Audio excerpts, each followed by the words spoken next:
When I was growing up on the farm, we actually ate with the seasons, and so much of what America has gotten away from is eating with the seasons. We're so accustomed to being able to have a tomato 12 months out of the year. We are extremely accustomed to having anything we want any time of the year.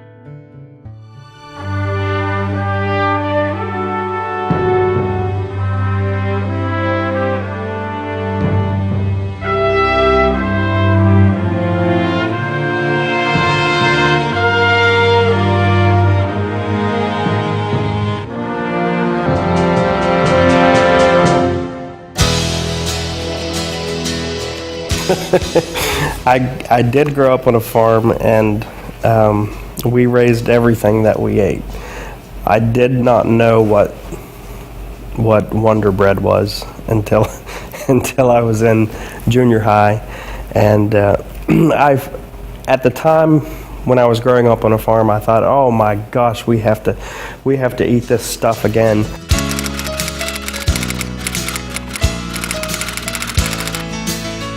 Sustainable agriculture to me means that you're able to raise a food crop without the use of chemicals and herbicides and pesticides, but it also means that you're able to maintain a living off of that. You're also contributing to your local economy. You're keeping that, you're building the fabrics of your local community. When you think of sustainability, it's not just about putting back into the earth, but you also have to create a sustainable lifestyle out of that. There's a whole new market out there of people that are interested in knowing where their food comes from, and I think in order for a small family farm to be able to sustain a lifestyle, they have to tap into that market. You know, the people that you feed with your food, they have a healthier product to eat, and I think that in return makes for a healthier person. In order to do a sustainable farm, you have to put those things back into the earth. If you're going to coax out of the earth a good product, you have to give back.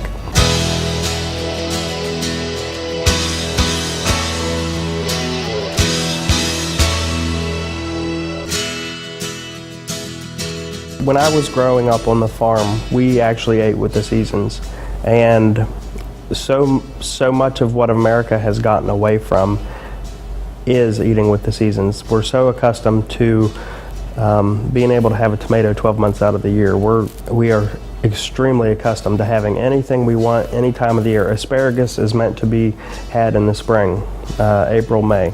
That's about it. Well, you can get it 12 months out of the year now, same with strawberries.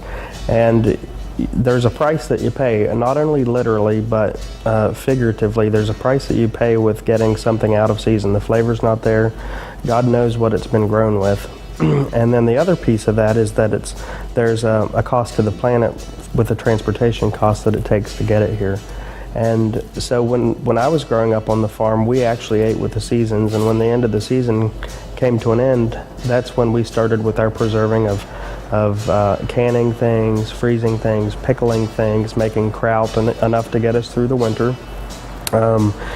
In the late fall, we would butcher the pig, the cow, and we'd put it up for the winter in the freezer so that we'd have something to eat off of all winter. And we've really gotten away from that, and so I think it's important that we begin to look at that. Food travels on average 1,500 miles, and the price of gas goes up, then the price of food is going to go up to pay for that transportation.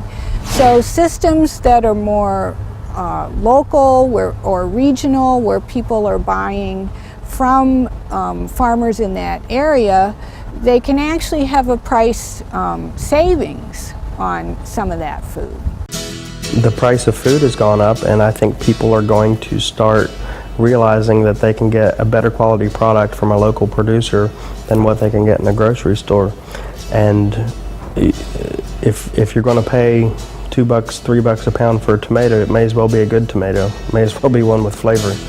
There's a whole several generations of people out there that they don't know anything but a hothouse tomato, and so you have to educate them on the flavor differences between this tomato and an heirloom or locally raised tomato, and how much better it tastes. From the grower standpoint, there's an opportunity there for them to learn, for the grower to actually learn that there's a market out there, that people are willing to pay the price to get this quality product.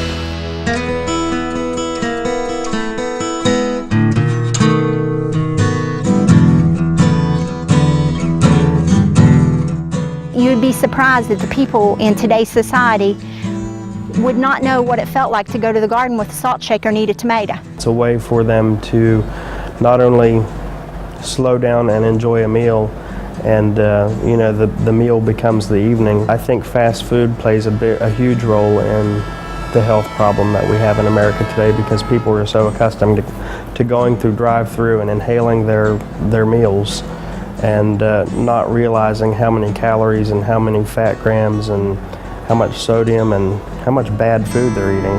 Educating the public on the concept of eating seasonally does not guarantee they will only eat seasonally. So how can you command more of your market share? By using season-extending tools such as high tunnels or greenhouses. A lot of the tomatoes you get in supermarkets, they're actually green when they're shipped. So after they ship them, they store them in these rooms in their boxes and pump ethylene gas into that room to help the ripening process. So it doesn't get any more flavor, the color changes. That's the only thing that happens to it. Right now we're getting tomatoes from Canada out of greenhouses. Well, we're 7 hours south of Canada, about, and our climate's warmer than theirs. Why aren't we growing tomatoes in the winter? You know, people are going to eat tomatoes in the winter. At least we could grow them here. Sustainable agriculture integrates three main goals. They include giving back to the earth, and when I say giving back to the earth, what I mean by that is that as a farmer,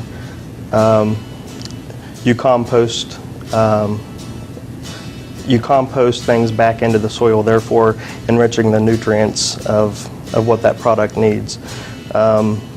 The other two items that sustainable agriculture means are health concerns, and that is the health of human beings as well as the health of animals. When I say the health of animals, the things that we have to look at are how the animals are raised. Are they cage raised? Are they allowed to roam? For instance, a chicken. Can a chicken have access to the field, have access to fresh water? A lot of factory farms have chickens that are actually, all they do is sit all day, and they're fed growth hormones and antibiotics so that they can lay egg after egg after egg. So when we say cage-free or free-range chicken, what that means is that chicken has a lifestyle. And a lot of chefs prefer that, because if a chicken has had the ability to run around the field, so to speak, then that develops a different flavor than one would get from a chicken that's been pumped up with antibiotics and growth hormones. So the flavor difference is what the chef is after. And then the third aspect of sustainable agriculture includes the ability to sustain a community. In other words, can that farmer or food producer get enough economically out of that product to sustain a lifestyle? And what that goes back to is buying locally. When you buy local foods, you keep that money circulating in the community, and that creates a sustainable community. So that's what I mean by sustainable agriculture, and that's what it means to me.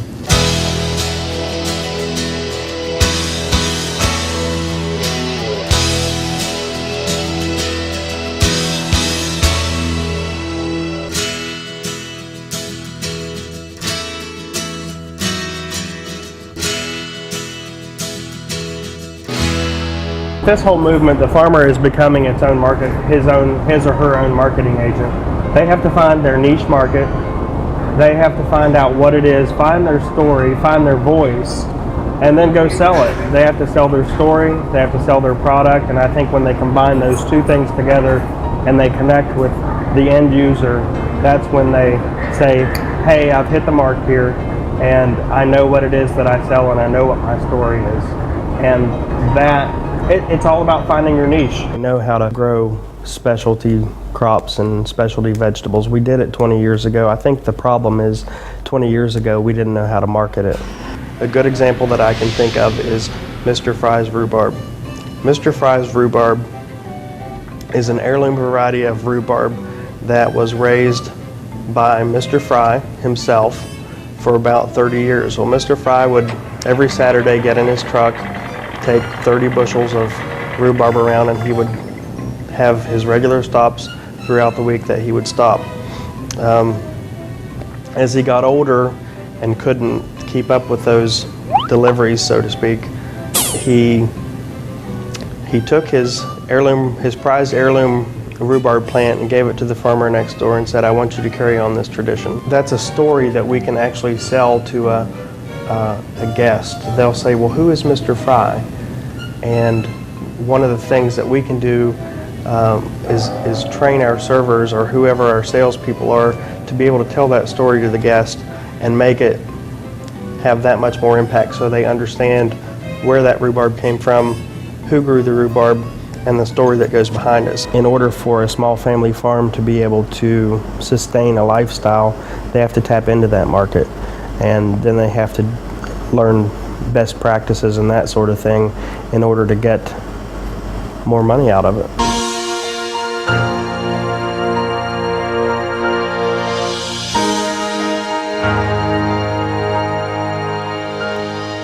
What you do is you just save seed from one year to the next. It is a way of making sure that the biodynamics of our agriculture aren't upset. Your vegetables are the true tellers of how you maintain your soils and your gardens. They will tell on you in the end because it's their flavor that comes through for you. There's no way to explain it. I just wished you were here so you could taste it. You'd be surprised that the people in today's society would not know what it felt like to go to the garden with a salt shaker and eat a tomato. You know, because we don't have to wash our vegetables. We can go right there because the only thing they've got on them is dew or rain. And we don't have to worry about anything on our vegetables. If you're farming, you've got to look at the longevity of that farm and for your family. And you've got to do the right thing as far as feeding them healthy products. And you've got to promote that.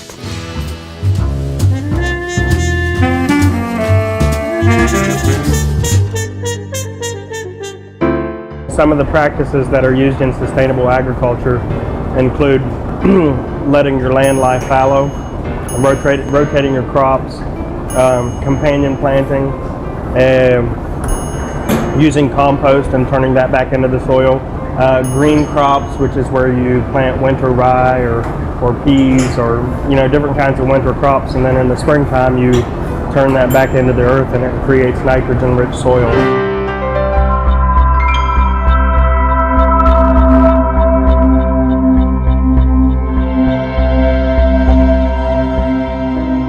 We're getting back in touch with growing our own foods without pesticides, allowing nature to take its course and grow that food responsibly. If people actually slowed down, literally slowed down and chewed their food instead of inhaling it, I think it would have an impact on obesity in America. It means that we're taking the time to appreciate where our food came from, taking the time to appreciate the person that grew that food and understand how that food got from farm to table. One thing with sustainable agriculture as it relates to health, if you raise food products, whether it's a protein or a vegetable, whatever it is, if you do it with healthy practices, you're going to get that back in the form of nutritive values in the food product itself. If you raise a tomato using chemicals, if you feed it plant food that's petroleum based, if you just feed it stuff, you're going to have a tomato that's kind of insipid, that doesn't have much flavor, as opposed to an heirloom tomato that's raised on totally organic matter that is free of all this stuff. you can tell a huge difference in not only the flavor, but if you actually break that tomato down, you're going to find that it has a more lycopene in it and that it has more vitamins and minerals than you would a typical commodity tomato.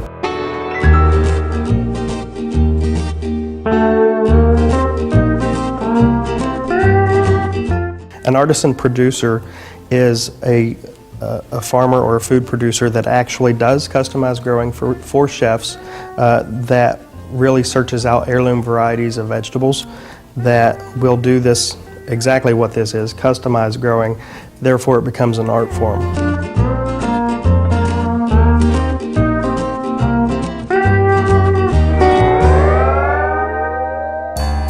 That you can't put all your eggs in one basket, the old saying goes. Where agri-tourism and culinary tourism, they really do go hand in hand, but it creates all these different spin-off businesses that create the sustainable system. One of them is agriculture.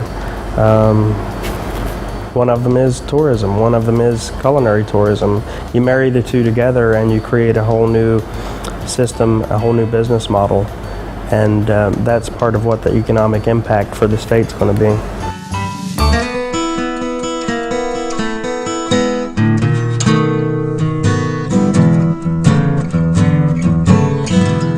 This is the same place I had the maize last year, so I had to use the field again. Before, like 2 years ago, it was about like where this field of corn ends. The maize was that field of corn. This year will be our fourth year doing it. Last year was our third. The first year was pretty much just an experiment, like we didn't advertise or nothing.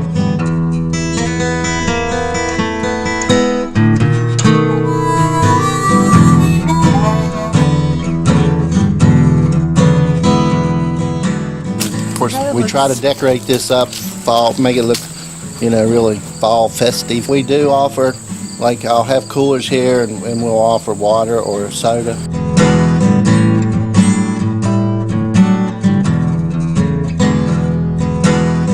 We've been to Ohio a few times and we've seen them up there, and my wife just got kind of an idea that it might work. I bucked it for years and said it would never work down here because we wasn't around enough people. We just charge $5. In most of the places, you get on the internet and look at some of these other corn mazes where there's close to big cities and stuff. They charge like anywhere from $8 to $15.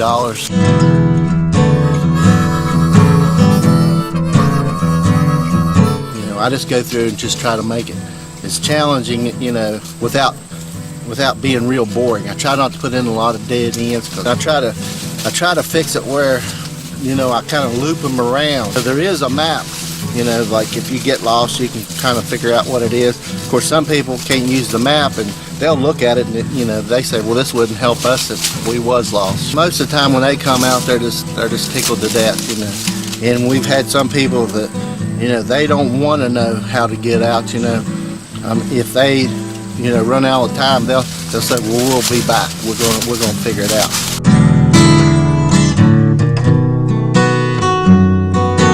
I had 2.5 miles of trail in a 10-acre cornfield, and it still yielded.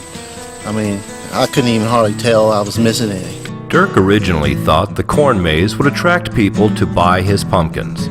His corn maze makes money as an attraction, feeds his livestock, and creates extra products to sell to consumers. Dirk's corn maze is a sustainable enterprise, both agriculturally and economically. And now let's recap what we just learned. Sustainable agriculture, giving back to the earth, health concerns for both human and animal, ability to sustain a community through buying local and creating jobs. Niche marketing, a specialty crop or product with a story to connect to the customer, like Mr. Fry's rhubarb. Some examples of sustainable practices are let your land lie fallow, rotate crops, companion planting, using compost, and planting green crops.